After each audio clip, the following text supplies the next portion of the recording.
Mas deixa bom assim, que minha voz, eu não sou bonito não, mas a voz é bonita. Pode ajustar a voz aí, que ela pode ficar à vontade. Pode mexer na minha voz aí, que fica à vontade. Né? Deixa bom, depois a gente te dá um abraço. Que eu tenho que aproveitar a oportunidade, que não é justo eu deixar de pregar em outro congresso para vir aqui não pregar. Né? Eu vim aqui para poder pregar. Eu não vim conhecer Curitiba, eu vim pregar a palavra de Deus. Não vim, eu não vim no turismo. Eu não estou aqui de passeio, eu estou aqui para pregar.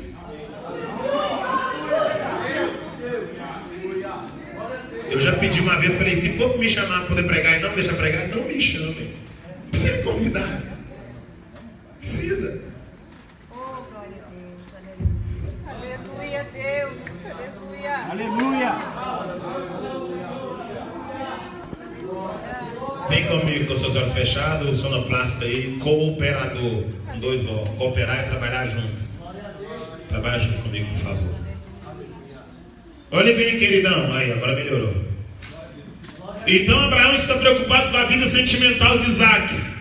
Porque Abraão sabe que se Isaac tiver um trauma na sua vida sentimental, Isaac não vai lograr êxito no projeto espiritual que Deus tem.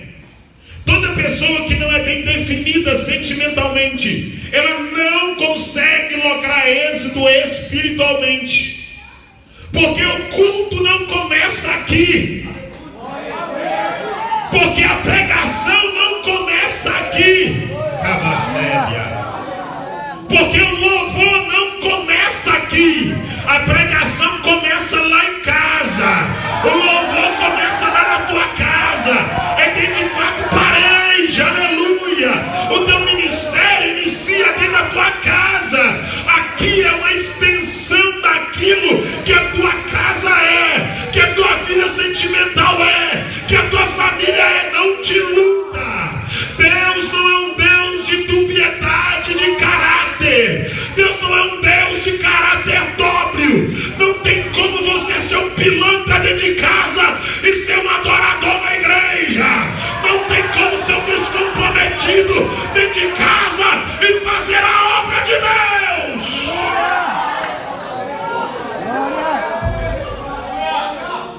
Já reparou como é que as máscaras estão caindo no Brasil? Já reparou como é que as capas estão dissolvendo no Brasil? Já percebeu como é que Deus está jogando gente com a cara no chão? Glória a Deus. Deus está desmascarando gente no Brasil para mostrar que igreja não é boba. A igreja é noiva do Cordeiro que será arrebatada. Vem comigo, por favor. Abraão agora, ele manda Eliezer buscar a esposa para Isaac. E quando Eliezer chega na terra da Mesopotâmia, capítulo 24, ele para os camelos próximo a um tanque. E ele faz uma oração e diz: Senhor, mostra-me quem há de casar com Isaac, filho do meu Senhor. E quando Eliezer ainda orava, a Bíblia diz que saiu Rebeca. O nome da moça é Rebeca, filha de Betuel. Começa a falar a família dela. Com seus olhos fechados. Cuidado com a família que você está entrando nela. Cuidado com essa pressa para casar. Cuidado com essa pressa para namorar. Por que não tem pressa para falar em línguas?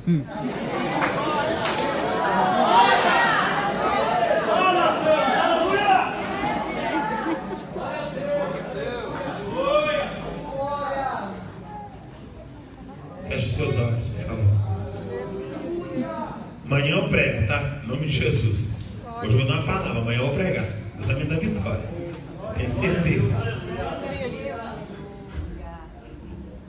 Vamos lá. Por que essa pressa para namorar? Feche seus olhos. Pressa, né? Andar de mão dada, beijar na boca. Porque é coisa da carne, porque as coisas da carne cogitam para as coisas da carne. Você já reparou que a mesma luta não é para poder ser batizado com o Espírito Santo? Já percebeu que a mesma vontade e essa ânsia para poder mostrar que está com alguém ou se envolver com alguém é tão grande, mas não tem a mesma ânsia para receber batismo com o Espírito Santo, para ser renovado, Há uma inversão de valores. Vem comigo, por favor. E a donzela chamava-se Rebeca. E saiu a donzela, o nome dela era Rebeca, filha de Betuel. E a donzela era delicada. Outra coisa, delicadeza não é coisa de menino, delicadeza é coisa de menina. Fecha o teu olho. Delicadeza não é coisa de macho, delicadeza é coisa de fêmea. E a donzela, esse é com som de i, é um artigo com a função de ligação, ligando a donzela, a menina, a frágil, a pequena. Há uma característica, a donzela era delicada. Delicadeza. Só que eu estou pregando para a geração de homem que está fazendo a unha. Fecha o teu olho. Fazendo a sobrancelha.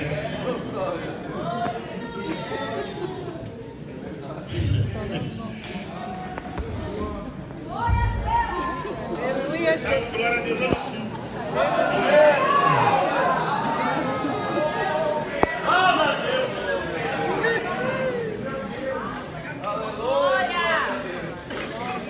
Feche seus olhos. Eu estou pregando uma geração de homens que também é delicada. Feche seus olhos. Feche seus olhos, desculpa a tua cabeça. Homem fazendo sobrancelha. Preocupado é a sobrancelha feitinha, quadradinha.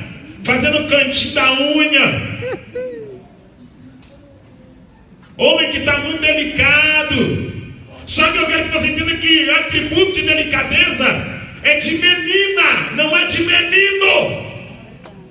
Homem não foi feito para passar um creme na mão, um creme no pé e um creme no rosto. Homem não foi feito para ficar no salão rodando toca. Homem não foi feito para ficar com a mão na água quente, a mão na água fria, tirando cutícula. Homem foi feito para carregar areia, para carregar concreto, para carregar tijolo, para capinar branqueara. Homem foi feito para carregar cimento, botijão de gás. Homem é macho, irmão, macho.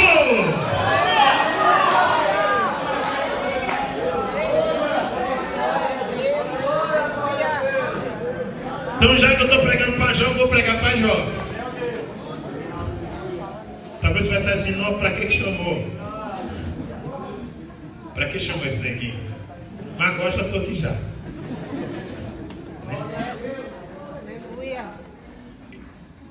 E quando ele orava, saiu Rebeca, filha de Betuel, filha de Mical, parente de Naô. Por que está citando a parenteira? Porque Abraão está dizendo assim, ó, o meu filho vai casar com alguém que tem princípio, uma família que tem princípio. Olha aqui, se você casou antes de converter e você entrou na família que é completamente desestruturada espiritualmente, tudo bem. Mas se você está na igreja, você tem a opção de escolha. Você pode escolher ter um sogro crente ou não ter um sogro cachaceiro. Você pode escolher ter uma sogra do ciclo de oração e não ter uma sogra cachaceira. Porque se aconteceu antes de você converter, tudo bem. Agora, se você está com a Bíblia na mão, está dentro da igreja, Deus te dá o livre-arbítrio de escolha.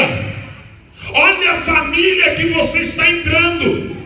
Puxa a ficha do teu namorado. Procure saber se ele é um bom filho. Procure saber se ele respeita a mãe, se ele respeita o pai, se ele respeita as irmãs. Porque se ele respeita a mãe, se ele respeita o pai e se ele respeita os irmãos, ele vai te respeitar. Agora, se ele não respeita, toma cuidado. Puxa a ficha dela. Chega lá depois, domingo, depois do almoço, procure saber se ela lava as vasilhas ou se ela deixa tudo montuado para a mãe dela antes de casar. Chega lá para ver se ela come deitado, deixa o prato no chão, ou se ela ainda levanta para poder lavar o prato dela. Pergunta para a mãe dela, quando ela levanta, se ela deixa a cama dela aquela bagunça, sabe? Coberta, tudo jogado para lá, ou se ela pelo menos dobra a roupa de cama dela. Procure saber quem ela é. Porque aqui você está vendo ela com o cabelo penteadinho.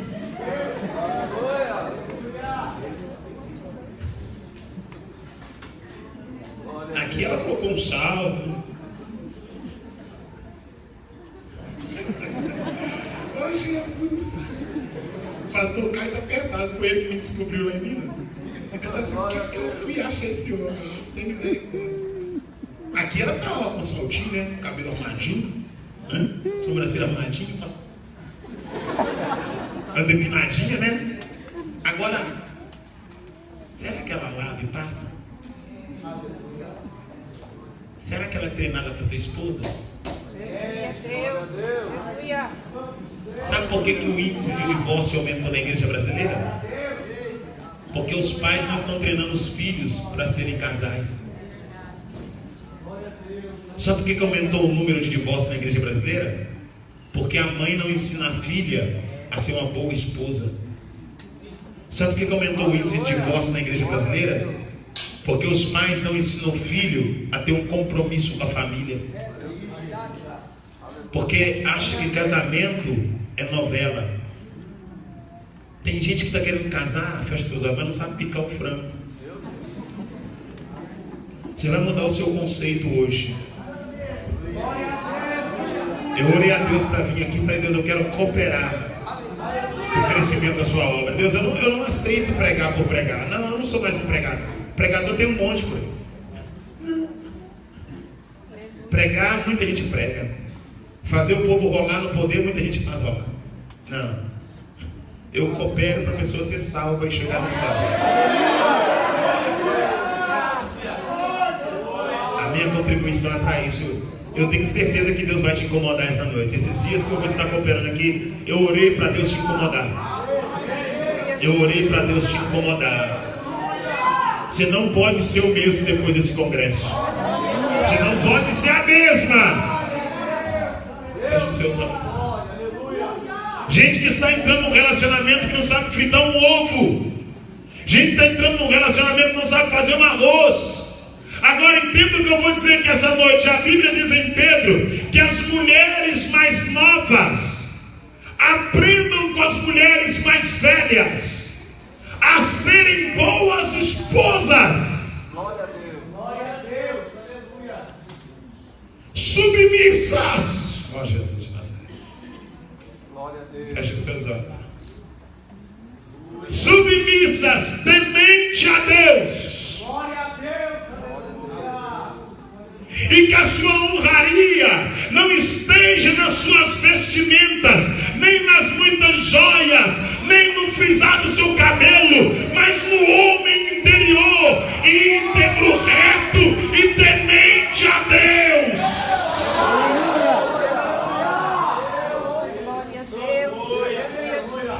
Responda para você se você está pronta para casar. Você está pronta para ser submissa? Está pronta para ser boa esposa? Responda para você, não balança a cabeça, só responda para você. Você está pronta para poder cuidar de um lar? Você está pronta para poder ter responsabilidade com os afazeres da casa e às vezes ter que ajudar no orçamento? Se você não estiver pronta para isso, eu vou te dar um conselho: não case.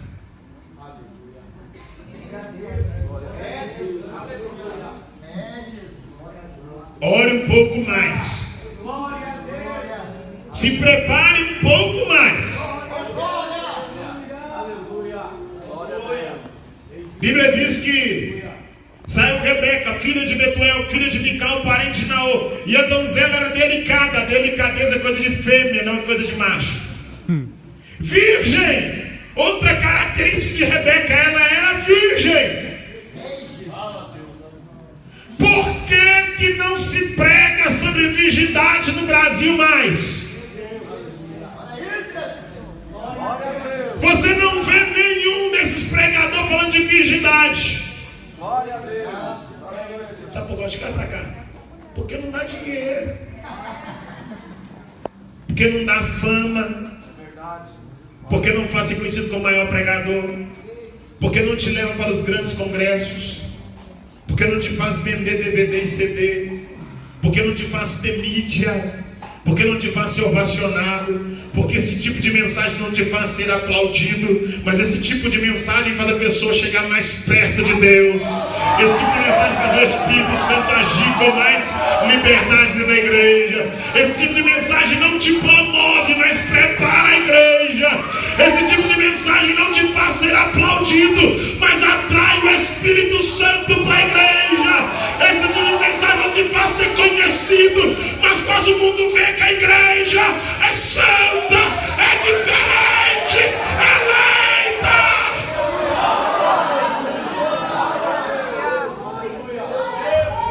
E a donzela era delicada, virgem. Eu ia pregar sobre Amós, mas amanhã eu falo sobre Amós, porque eu fui mudando as mensagens de acordo com o tempo. Eu olhava o relógio e mudando, eu passei umas 4 mensagens. Foi Deus, daqui a pouco vou ter que pregar. Jesus chorou.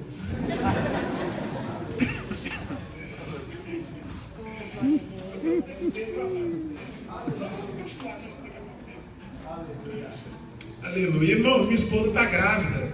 Maravilha. Gente, eu estou igual o passarinho dentro de casa. Toda hora eu corro lá, dou uma olhada, parece que é eu que estou grávida. Deus. Deus é fiel, Deus é muito bom para comigo. A bondade de Deus é tremenda. E a donzela era delicada, virgem.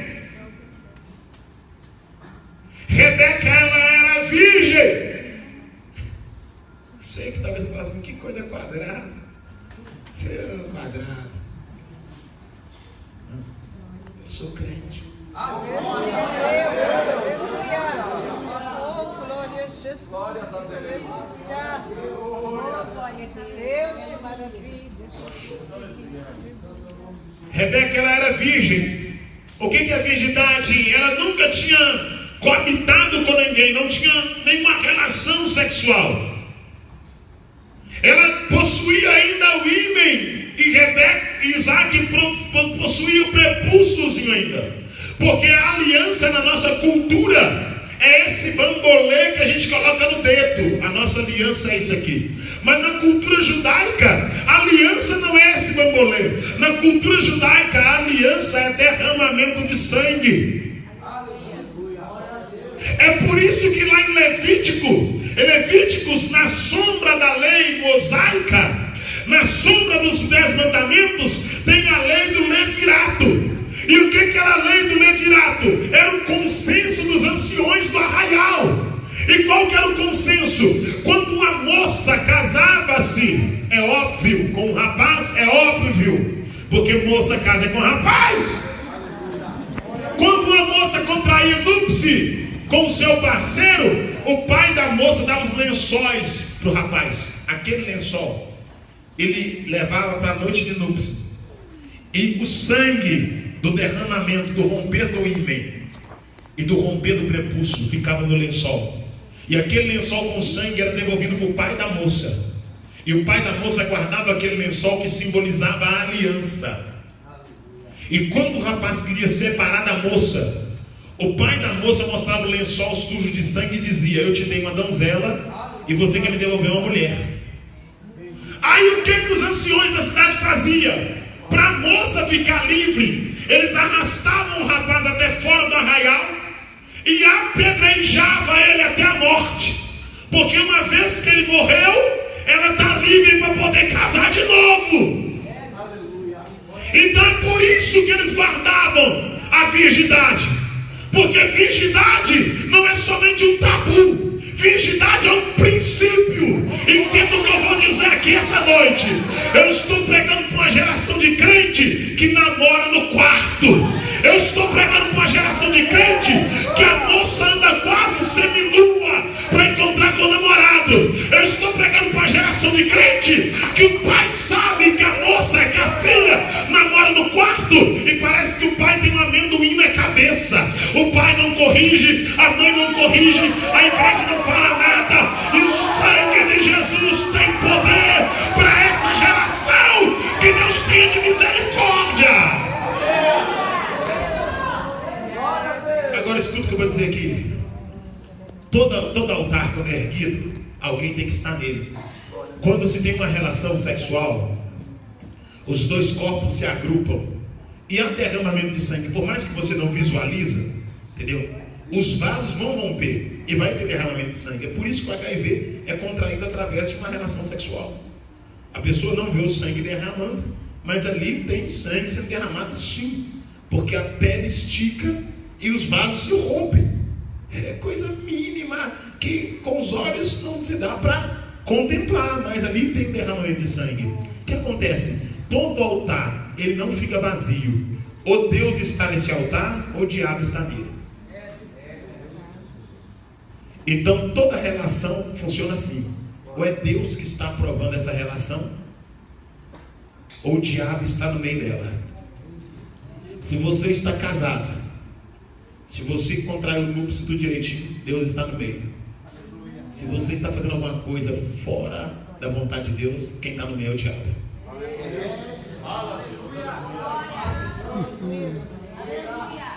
Feche seus olhos. Se você conhece alguém que deita com o namorado, ou alguém que deita com a namorada, o diabo está no meio deles. Maria, você é doido? Não, só vim te avisar. Se você conhece alguém que tem uma vida sexual ativa, ou que tem as suas idas e vindas, que fica beijando o pecado e depois volta para a igreja, o diabo está atuando no meio. O apóstolo Paulo escrevendo diz que todo pecado que um homem cometer é fora do corpo, mas aquele que prostitui, ele peca contra o próprio corpo.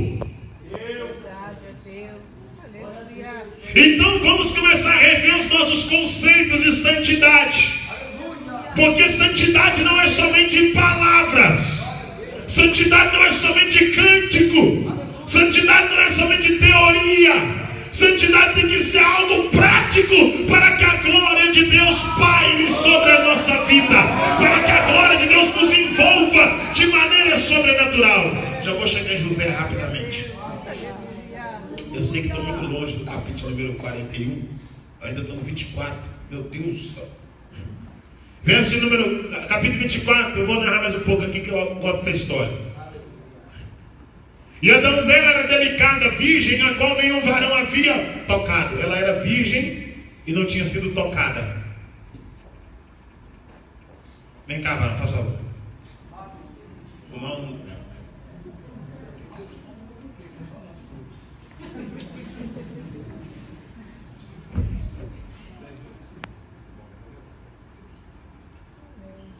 A Bíblia diz assim, ó, e a donzela ela era virgem. Primeira característica de Rebeca, donzela, delicada. Então delicadeza não é pecado para a menina. Formosura não é pecado. Isso não é pecado. Essa beleza natural que Deus te deu, isso não é pecado. Entendeu? A donzela era virgem, delicada, a qual nenhum varão havia. A Rebeca ela era virgem e ela não era tocada. Eu vou explicar para você aqui. Porque tem gente que é virgem, só que é tocada. Glória a Deus, aleluia. Glória a Deus. É uma pena que não dá para me pregar hoje. Estou aqui, irmão, sem brincadeira, eu estou picando tudo que eu queria falar. Que eu tô... Glória a Deus. Ela era virgem. Primeira coisa que Rebeca, pastor Caio, ela era virgem. Ela não tinha cometido pecado. O pecado sexual ela não tinha cometido. E além de ser virgem, ser virgem não é errado, tá? Eu sei que a ideologia desse mundo caído é de que você tem que fazer o que você quer. Mas só que a Bíblia diz que santidade convém na casa do Senhor. Tu és templo do Espírito Santo. Quem é, relaxa. Quem não é, encolhe e segura, ataca.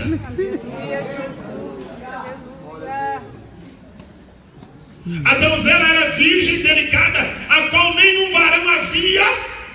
Vai pra cá. Ela era virgem e não era aquela.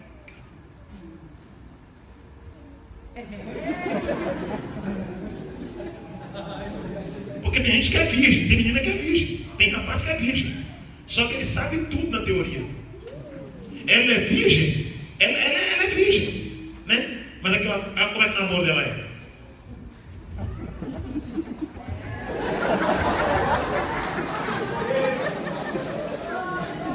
Aleluia. Pode sentar lá.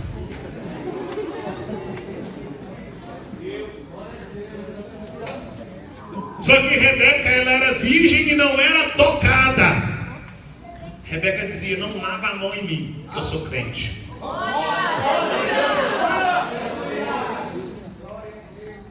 Quando alguém via colocar a mão, falava, eu sou templo do Espírito Santo. Quando alguém via, eu sou separada. Eu estou reservada. O apóstolo Paulo escrevendo em 1 Coríntios, capítulo número 7, diz assim, seria bom que o homem nem tocasse na mulher. 1 Coríntios capítulo 7. Seria bom que o homem nem tocasse na mulher, mas por causa da prostituição, que cada um tenha sua esposa. Irmão, elogia a sua esposa. Cada um é com a sua esposa. Quer abrir porta do carro? Abre para tua mulher. Quer mandar um zap de um beijinho? Manda para tua mulher. Quer mandar uma carinha bonitinha? Manda para tua mulher. Ó, Jesus de Nazaré. Quer levar uma água? Abre para sua mulher. Quer ser gentil? A sua mulher. A tua mulher. Fecha o teu olho. Porque tem gente que é sem vergonha, eu vou falar, que trata a mulher dele mal, mas a mulher da rua ele trata bem. A mulher dele ele trata de qualquer maneira, mas tem paciência com outra. Aí esse negócio vai apertar, viu? Agradece a Deus que o horário não me deixa pregar. Você escapou por causa do horário, hein? Você está escapando. Tem gente que é muito bruta em casa, mas com a mulherada na rua, eita, como é que é delicado, hein? Como é que é bonzinho? Opa, mas pega na mão, trata bem, é gentil. Olha, mas você está bonita hoje, mano. E se ele falar, você está bonita hoje, repreende que é demônio. Quem tem que te elogiar é o teu marido. Quem tem que te elogiar é o teu marido. Falaram comigo semana retrasada assim, uma irmã falou no WhatsApp assim, pastor, me desculpa. Olha isso aí. Tem gente que provoca, mas... Pastor, me desculpa, o senhor prega muito. Eu acho que muito é porque a gente demora, né? Eu entendi que muito é intensidade de tempo. E tempo é fator numérico, né? Leva muito tempo você me falando. O senhor prega muito, o senhor é usado por Deus, mas o senhor é muito mal educado. Deus é testemunho, irmãos. Falou assim comigo no WhatsApp. Só que eu não tinha ouvido, é tanta mensagem que chega, que acumula lá, eu não vejo. Aí eu digo, eu estou lá folheando assim, olhando tudo para responder, porque fica lá, mas se você não respondeu, a pessoa, vê que você não respondeu. Eu fico com vergonha. Aí eu tenho que falar assim, paz, Senhor, e pronto, vão ter que responder. Aí eu vi essa mensagem. Falei, rapaz, que coragem. Glória a Deus. Aleluia. Aí ela disse, o senhor prega muito, então o senhor é muito mal educado. Porque eu não respondi, eu acho que... Aí eu mandei e falei, irmão, me perdoe em nome de Jesus. Obrigado por reconhecer meu ministério, reconhecer minha chamada. E sobre ser educado, irmão, eu não sou educado com mulher que não é minha.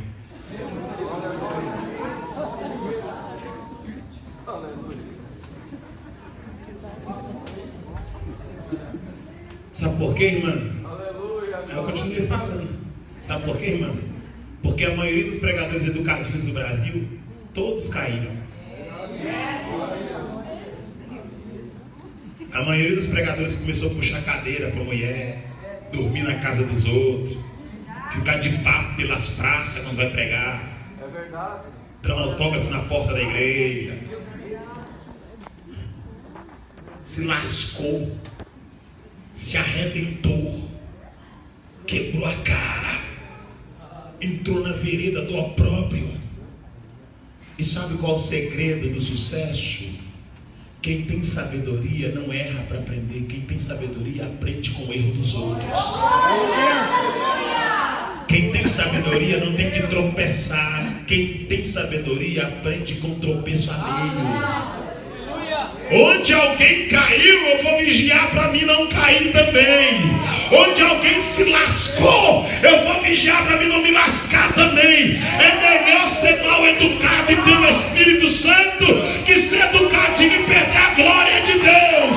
Sai da frente, Satanás! A igreja é santa! Rebeca era delicada, virgem, a qual nenhum varão havia tocado. Ela desceu até a fonte e encheu seu cântaro. Deu de beber Eliezer, todos os camelos. Eliezer foi até a casa de seu pai Labão. Labão, ele tinha um filho chamado, até na casa de Naô. Na casa de Naô tinha Labão, irmão de Rebeca. Labão viu o ouro, viu a prata, recebeu Eliezer. Eliezer levou Rebeca. Rebeca encontrou com Isaac no campo de Berlairoi. Isaac estava no campo de Berlairoi, quer dizer, casa de oração, lugar da oração. Isaac casou-se com Rebeca. Quando Isaac e Rebeca casam, Abraão morre. Quando Abraão morre, Isaac fica na casa que era de Abraão. O tempo passa, vem uma fome sobre a terra. Isaac quer ir para o Egito. Deus orienta Isaac dizendo: vai para a terra de Gerar. O rei de Gerar chamava-se Abimeleque, Gênesis capítulo 26. Isaac vai para Gerar, cava os poços que era de Abraão. Deus faz os poços da água. Gênesis capítulo 28, Rebeca engravida. Quando nascem as crianças, sai a primeira peluda, que recebe o nome de Esaú, a calva segurando o calcanhar da peluda, que recebe o nome de Jacó. A Bíblia diz que Isaac amava Esaú, Rebeca amava Jacó. Jacó era da casa, Esaú era do campo. O tempo passou, Isaac tinha que abençoar o primogênito do filho. Quando Isaac vai abençoar o primogênito do filho, Rebeca veste a roupa de Esaú e Jacó. Jacó recebe a primogenitura que era de Esaú. Quando Jacó recebe a primogenitura, Jacó foge para a terra da Mesopotâmia. Lembra? Quando chega na terra da Mesopotâmia, na casa de Naô, na casa de Labão, a Bíblia diz que Jacó fica enamorado por Raquel. Raquel era filha de Labão. Raquel tinha uma irmã chamada Leia. Jacó trabalha 7 anos para receber Raquel, recebe Leia por esposa, recebe Raquel. Raquel não engravidava da Bila, Leia não engravidava da Zilba. Zilba e Bila dão filhos para Jacó. Deus abre a mata de Leia, Leia engravida.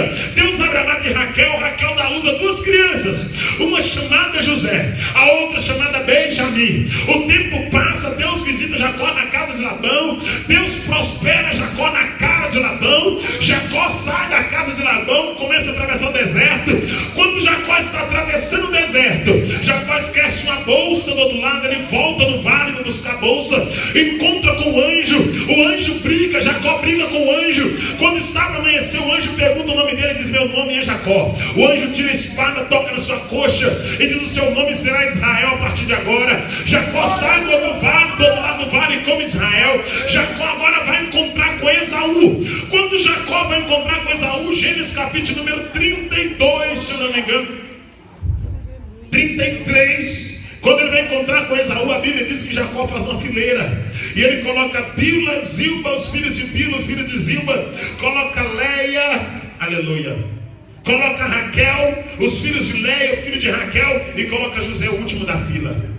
E ele, Jacó, entra na frente, vai jogando terra na cabeça, dobrando diante de Esaú. A Bíblia diz que Jacó agora deixa José por último. José é o derradeiro da fila, porque Jacó tinha um plano com José e sabia que em José cumpriria a promessa. A Bíblia diz que Jacó encontra com Esaú. Esaú beija Jacó, perdoa Jacó. Jacó vai ver nas terras da peregrinação. Vem comigo, por favor.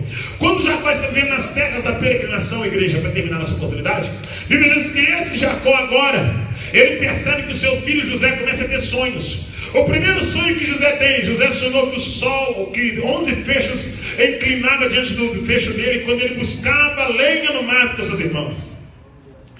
Os irmãos entendem que José vai começar a governar.